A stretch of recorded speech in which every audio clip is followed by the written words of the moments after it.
Hey guys, welcome back to Morgan Hill Farms. It is early evening here, the beginning of September, and the weather is just divine. It is so nice and cool.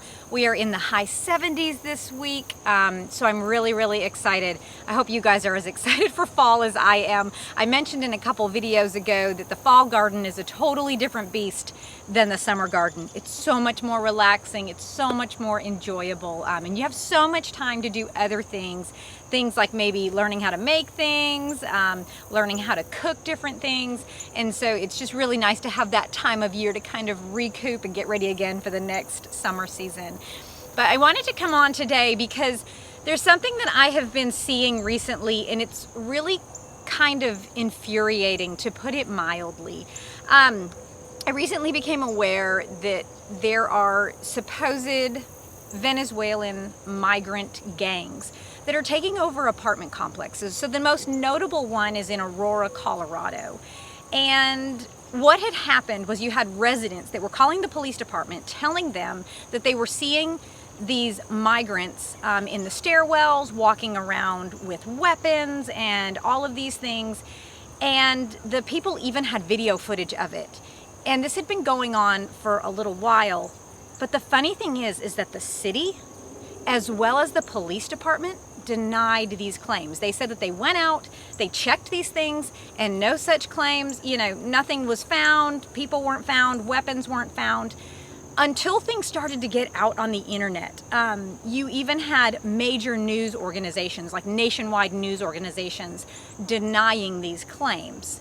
But now that it's gotten out on social media and the videos, you now have these organizations picking the news up and actually reporting it, as well as, the police department that said it didn't exist, and then the city that said that there were, that these claims were not found to be true, now wants to shut down this apartment complex in Aurora, Colorado, and just wants to close it down and be done with it, calling it a criminal nuisance area, and that's how they're going to get rid of everything. So what they've done is they've evicted everybody who has lived there.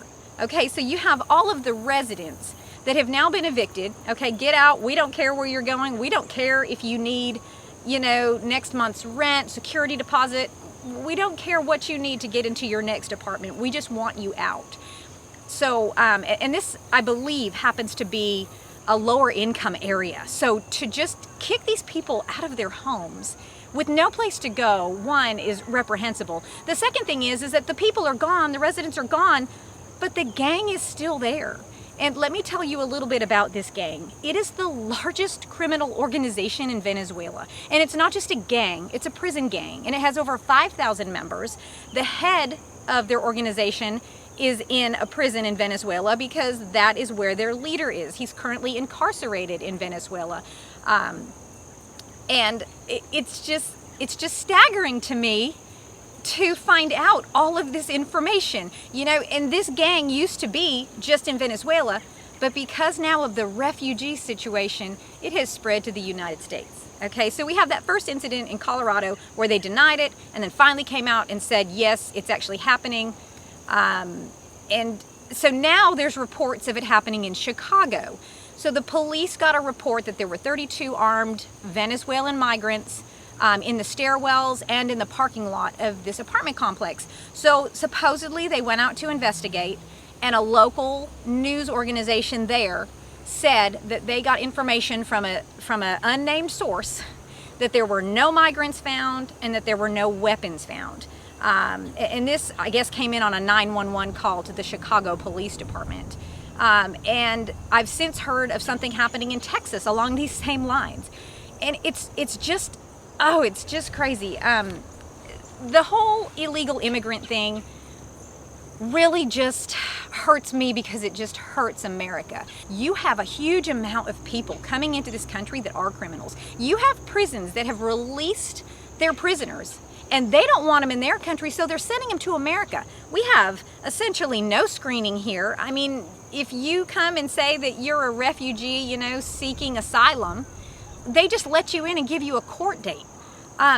There's not really any repercussions or anything or any type of background checks or anything that's going on. All of these people are flooding into our country, and it just really makes me sick. It makes me sick for our citizens. It makes me sick for the people who immigrated here legally, and it makes me sick for the safety of my family.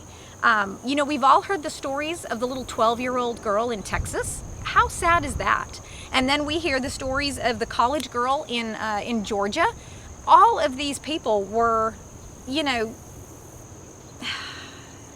had these illegal immigrants not been here, these crimes would not have happened, is what I'm trying to say without getting too descriptive in case there's young ones that are listening here. But it's just really, really sad. You know, I knew that crime was on the rise. I knew that there were things that we were going to have to start looking out for. But my main focus has been, you know, who's in the aisle with me at Walmart. When I walk out of Walmart, I'm looking around, you know, making sure that I'm seeing if anybody's watching me or looking at me. And if I do think someone is, you know, I'm making eye contact with them to let them know that I see them, to let them know that, hey, I'm prepared. So maybe nothing will happen. But now to think that somebody can come into my neighborhood, because they will come to your neighborhood, they will come to my neighborhood, because they're already doing it. And if the police departments are not there to protect you and respond, and they just deny the allegations, who is going to protect you? That's a really scary thing. So to think that they can come to my home or to my neighborhood and start taking over these places. And not only do I have to worry about that, but now I have to worry about the political affiliation of my police department and my city. And that will depend upon whether or not they take my accusations seriously and actually protect me and my family, is a whole nother thing. It's just really, really sad that our country has come this far. I never thought that this would be America, the land of the free and the land of the brave. But I think that this is a really poignant point of how far we have fallen, how much our society has sat back and watched. It's funny, you know, Vincent and I were reading the Declaration of Independence today because he has to memorize that. And in part of it, it talks about, you know, the pursuit of life, liberty, and the pursuit of happiness, and that those are rights of every human being, and we were all created equal, you know, and that the government is there, put in place by the people to ensure those rights. And what's really funny is that in this document, like within the first 5 sentences, it says that if the government is found not to be upholding those rights, that the government should be abolished. It should be done away with, and a new one should be implemented that does follow holding the rights of every equally created man in this country. And we were reading that, and I just said, wow. Like, you know, that just really hit me today. If you guys get a chance, just read the first paragraph in the Declaration of Independence. It'll just blow you away. But it's just really, really sad how far we have come. I would suggest that we all ensure that our families are protected, that we all make sure that our homes are secure, that we, you know, make sure that we are aware when we are out, that we are looking around, seeing who's there, who's following us, you know, just making sure that things on your property are secured, right? You're not leaving things out in the yard. You're not making yourself a target, I guess, for illegal activity. Other than that, just know that, you know, eventually it will come down to you having to take care of yourselves, because the law enforcement won't be there, or they'll choose not to respond, like in the case of Colorado. And we will see what Chicago brings, and we'll see what the Texas claim brings. I'm not 100% sure of their legitimacy, but going off of the Colorado video, hey, anything can happen, right? But anyways, guys, I just wanted to come on really quick tonight.